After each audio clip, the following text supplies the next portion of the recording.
Week 1, I need to set a boundary. Week 12, wait, that was a boundary.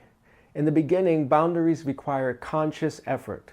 You have to think about them, plan them, steel yourself. But somewhere along the way, something shifts. Are you still efforting your boundaries? Still negotiating with yourself before every no? Or have they become reflexive, automatic? Integration means boundaries become automatic, not effortful. You don't set them, you are boundaried. The practice disappears into the person.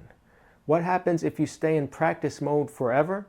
Exhaustion, boundaries that require constant maintenance.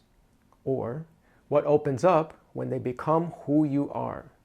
This week, notice which boundaries are automatic, which still require effort.